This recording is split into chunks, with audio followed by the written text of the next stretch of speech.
Hello guys, WhatsApp, कैसे हैं आप सब लोग। आज हम करेंगे क्वेश्चन नंबर 6 डिबेंचर्स का। ठीक है, डिबेंचर्स का 6 क्वेश्चन क्या कहता है, देखिए। आलोक लिमिटेड इशूड 7000 10% डिबेंचर्स। 7000 डिबेंचर्स हैं 10% की, ठीक है, 500 ईच, 50 रुपीज का प्रीमियम है, यानी 10% प्रीमियम हो गया। Redeemable eight 10% premium after 5 years. 5 साल बाद जब वो रिडीम होंगे उस समय 10% का प्रीमियम उसको देना होगा, तो वो इस समय हमारे लिए लॉस है। ठीक है, तो इसको कैसे करेंगे, देखिए।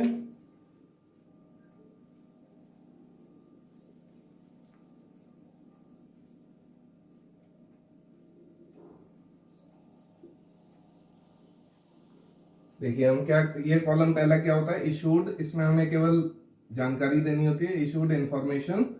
Issued 7000 debentures, 7000 debentures at the rate of 500 each,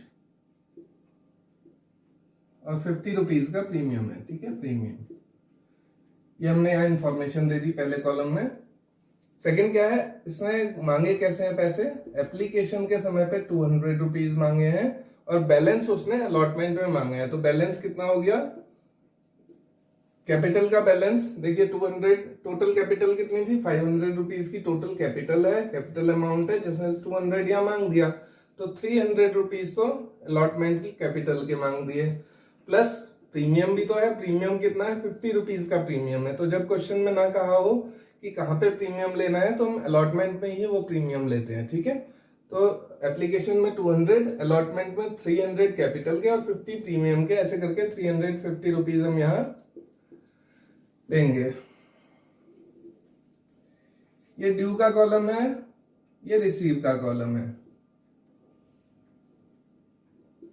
हमेशा मैंने इसके लिए क्या कहा है कि हमेशा रिसीव के कॉलम में बैंक अकाउंट को डेबिट करेंगे।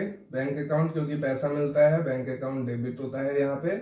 और ड्यू के दोनों कॉलम्स में हमें क्या करना होगा, क्रेडिट करना होगा, किसको, डिबेंचर कैपिटल को। तो यहाँ क्या लिखेंगे, to 10% debentures, to 10% debentures account. यहाँ इन दोनों कॉलम्स में 10% डिबेंचर्स अकाउंट को हमें क्रेडिट करना होगा। बात आती है अमाउंट की, तो एंट्री नंबर 1 ये होती है हमेशा, 2 ये होती है, 3 4 5 6 बाकी सब ऐसे होंगी। ठीक है, मतलब पहली बस यहाँ पे नीचे वाली होगी, फर्स्ट 2 3 एंड 4। तो एंट्री नंबर 1 को देखिए, एंट्री नंबर 1 क्या होगी, एंट्री नंबर 1 में हमेशा ये वाली होगी। तो ये क्या होगी, बैंक अकाउंट इसमें डेबिट होगा, बैंक अकाउंट डेबिट। क्रेडिट किसको करेंगे, क्रेडिट हमेशा ये कॉलम जिसका होता है उसको करते हैं, to debenture application account. Amount आ जाएगा 7000 इंटू 200, 14 लाख, 14 लाख। ठीक है, पहली एंट्री समझ आ रही होगी आप लोगों को, bank account debit to debenture application. ठीक है, ये वाली क्या होगी, bank account debit to debenture allotment. ठीक है, तो सेकंड एंट्री इसकी होनी है। इसमें क्या करेंगे, सेकंड एंट्री, फर्स्ट एंट्री में हमने डिबेंचर एप्लीकेशन को क्रेडिट किया था, तो अब डिबेंचर एप्लीकेशन डेबिट होगी, डिबेंचर एप्लीकेशन अकाउंट डेबिट होगा। क्रेडिट किसे करेंगे, इन सारे कॉलम्स में, ड्यू के कॉलम्स में क्रेडिट क्या होता है, हमेशा डिबेंचर्स अकाउंट क्रेडिट होता है, टू 10% डिबेंचर्स अकाउंट। अमाउंट डाल देंगे 14 लाख, 14 लाख। ठीक है, पहली दो एंट्रीज आपको समझ आई होंगी, ये पहली दो एंट्रीज हो गई। थर्ड एंट्री में अलग से बनाता हूं, देखिए थर्ड एंट्री इंपॉर्टेंट एंट्री है। थर्ड एंट्री हमारी किसकी होनी है, इसकी होनी है। तो इसको देखिए, थर्ड एंट्री हमें क्या बनानी होगी, थर्ड एंट्री में डिबेंचर अलॉटमेंट अकाउंट डेबिट होगा। ठीक है, debenture allotment account debit, account debit होगा। एक लाइन छोड़ देंगे यहाँ पे, अभी बताता हूं यहाँ क्या आएगा। टू में क्या आएगा, डिबेंचर कैपिटल 300 की है और सिक्योरिटी प्रीमियम 50 का है। ठीक है, तो 2 debenture capital account, debentures account कह देते हैं इसको, और 2 सिक्योरिटी प्रीमियम अकाउंट। ठीक है, अमाउंट भी डाल देते हैं इसमें। डिबेंचर अलॉटमेंट में कितना आएगा, 350 इंटू 700 कितना आ जाएगा,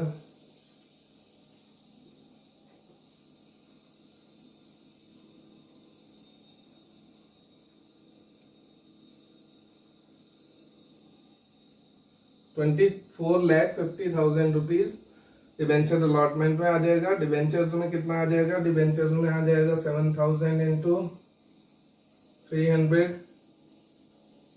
21 लाख।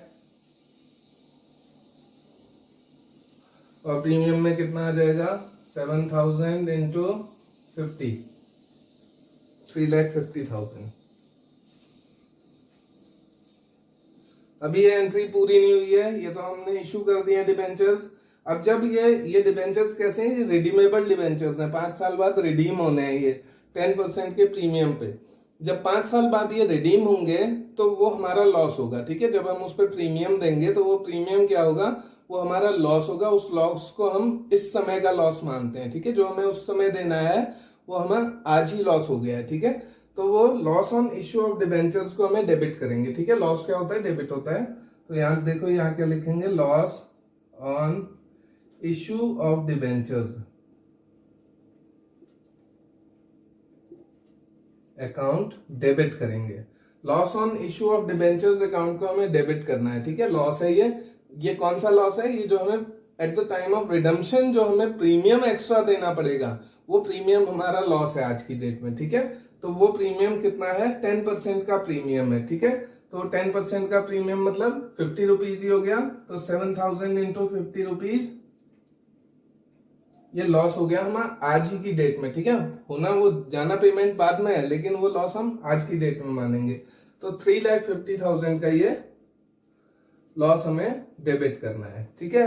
होप समझ आ रहा होगा आपको। ये 3,50,000 का लॉस है जो हमें at the time of redemption देना है, ठीक है। उसे हम आज का लॉस मानेंगे। तो हमें कुछ क्रेडिट भी करना होगा। तो क्रेडिट डेबिट हमें 3,50,000 से किया है, तो हम क्रेडिट क्या करेंगे, तो premium on redemption of debentures, to premium on redemption of debentures account को हम क्रेडिट करेंगे, ठीक है। प्रीमियम ऑन रिडम्पशन अकाउंट, ठीक है। रिडम्पशन जिस समय होगा उस समय का प्रीमियम है ये। तो 3,50,000 यहां भी आ जाएगा। तो देखिए अब होती है ये एंट्री पूरी, ठीक है। आप लोगों को समझ आया होगा। ये हमने पहले तो जैसे हम नॉर्मल एंट्रीज करते हैं वैसे कर देंगे, एक कॉलम छोड़ के। एक कॉलम क्यों छोड़ा हमने, क्योंकि ये रिडीमेबल डिबेंचर्स हैं, वो भी प्रीमियम पे, ठीक है। तो उस समय हमें जो प्रीमियम देना होगा वो लॉस है हमारा, तो वो लॉस डेबिट होगा 3,50,000 का। तो कुछ हम डेबिट करते हैं तो कुछ क्रेडिट जरूर करते हैं, ठीक है। तो क्रेडिट क्या होगा, premium on redemption of debentures account, ठीक है। होप आप लोगों को समझ आया होगा ये। फोर्थ एंट्री हमारी नॉर्मल यही वाली एंट्री हो जाएगी। फोर्थ एंट्री क्या होगी,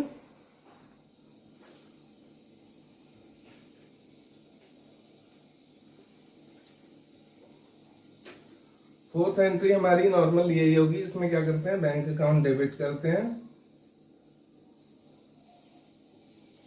कितने से होगा, 7,000 इंटू 350, ठीक है। जितना भी उस समय क्रेडिट हुआ होगा। तो कितना था, 24,50,000 था I guess, 24,50,000 to debentures allotment account, 24,50,000, ठीक है। चारों एंट्रीज आपको समझ आई होंगी। Thank you so much for watching the video. मिलते हैं नेक्स्ट वीडियो में। Till then bye bye, take care.